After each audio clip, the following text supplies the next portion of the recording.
ஏட்டி பரமு, நேற்று தண்ணி பிடிச்சியா? இல்லைக்கா, தண்ணி நான் ஒரு குடம் கூட பிடிக்கல நேற்று. ஏன் டீ? அதான் அவள் ராஜி இருக்கால, அவளை ஒரு குடம் குடுட்டின்னு சொன்னதுக்கு அவள் கொடுக்க மாட்டேன்ட்டா. ஏட்டி, நீ அவளை ஒரு குடம் பிடிக்க விட்டுட்டு அடுத்த நீ பிடிச்சிருந்திருந்தா 2 பேருமே பிடிச்சிருப்பீங்கல்ல. அவள் தண்ணி பிடிச்சாலா இல்லையா? அவளும் பிடிக்கல, நானும் பிடிக்கலக்கா. நம்மளை விட்டுட்டு அவள் மட்டும் தண்ணி பிடிச்சிருந்தானா சண்டை வேற நாரி இருக்காது.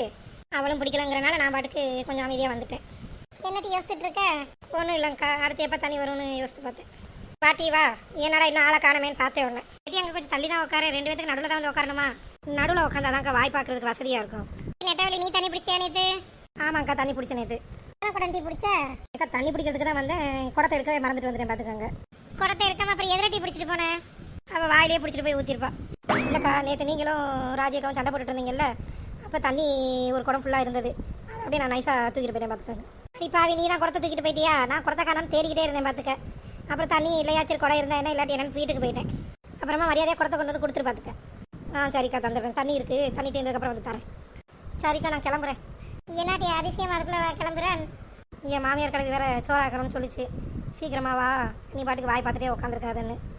சரிக்கா, அப்போ நீங்கள் உட்காந்து பேசிகிட்டு இருங்க, நான் கிளம்புறேன். சரி டீ. இவன் எங்கே தான் போவாளோ தெரியல. காலையிலேயே எழுந்திரிச்சு பாடு பேச போயிடுறான்.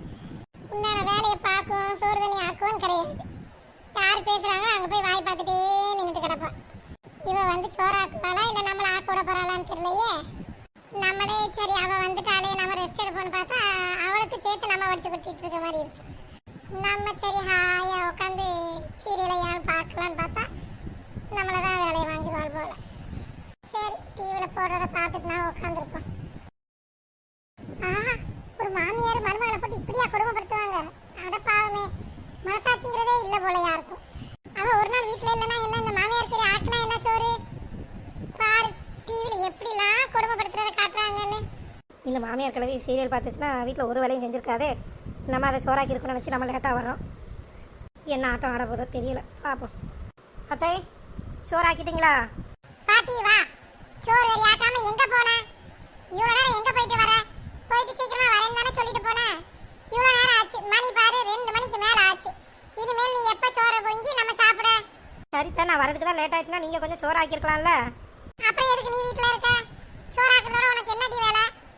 சீரியலில் மாமியார் மருமகளை கொடுமைப்படுத்தினா பாவமாக பார்க்குறீங்க, அதையே தானே நீங்களும் நேரில் செய்கிறீங்க.